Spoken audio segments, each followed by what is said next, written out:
اس ordinance کی بھی وہ کہتے ہیں کہ خلاف ورزی کی، لیکن کھوکھر صاحب یہ ایک دوسری دلیل جو اس سارے معاملے میں سامنے آئی وہ یہ تھی کہ ایک سینئر جج جو ہیں وہ اگر علیحدہ ہو جائیں یا پھر وہ اس میں شرکت نہ کریں کمیٹی میں، تو کیا سپریم کورٹ سٹینڈ سٹل ہو جائے؟ یہ بات تو بہت دفعہ ہوئی کہ کیا کیس نہ سنا جائے، پھر بینچ نہ تشکیل پائے۔ دیکھیں یہ تو قانونی پیچیدگیاں ہیں، ان کے اوپر تو ہم ایک نقطے سے دوسرا نقطہ، دوسرے سے تیسرا نقطے پہ پہنچتے ہی رہیں گے۔ اصل بنیادی بات اس وقت یہ ہے کہ حکومت ڈیسپریٹ ہے کانسٹیٹیوشنل امینڈمنٹ لانے کی، اور اس کانسٹیٹیوشنل امینڈمنٹ کو لانے کے لیے ان کے پاس نمبرز نہیں تھے۔ وہ نمبرز کے لیے مولانا فضل الرحمان صاحب کے مرہون منت تھے۔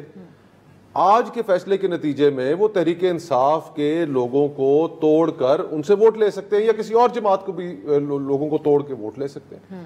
آج ان کو کانسٹیٹیوشنل امینڈمنٹ کے راستے میں جو رکاوٹیں حائل تھیں وہ دور ہو گئی ہیں۔ باقی یہ ہم وکلاء ہم اور یہ بحث چلتی رہے گی۔ سوال یہ ہے کہ ہم اس ملک کو لے کے کہاں جانا چاہتے ہیں۔ دیکھیں آج اس ملک کے اندر قومی یکجہتی بہت کمزور ہو رہی ہے۔ خیبر پختونخوا، بلوچستان کے اندر جو حالات ہیں وہاں پر اس وقت سیاست میننگ لیس ہو گئی ہے۔ باقی پورے ملک کے اندر ادارے میننگ لیس ہو گئے۔ مجھے آپ بتائیے، سپریم کورٹ کے 8 جج بیٹھ کر ایک فیصلہ کرتے ہیں، الیکشن کمیشن اس پر عمل نہیں کرتا۔ ایناکی آپ کس کو کہتے ہیں؟ یہ پورے ملک کے اندر ایناکی پھیل رہی ہے، پالیٹکس فیل ہو رہی ہے۔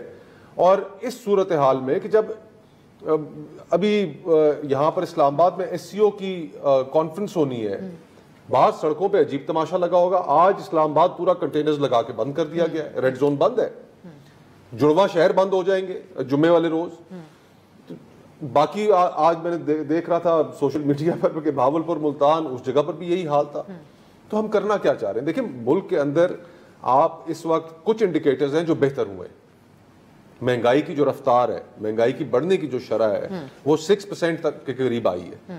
آپ کا انٹرسٹ ریٹ نیچے آ رہا ہے، آپ کو آئی ایم ایف سے قرضہ مل گیا، خدا کرے یہ آخری قرضہ ہو، تو تھوڑی سی بہت سٹیبلٹی بھی آ رہی ہے۔ حکومتوں کا کام ہوتا ہے کہ اس ماحول کے اندر مزید انسٹیبلٹی نہ کریٹ کریں، لیکن یہ چاہتے ہیں کہ بس ہم ہر کسی کے اوپر چڑھ دوڑیں جہاں پہ پارلیمنٹ کی لیجیٹمیسی کے اوپر سوال ہو۔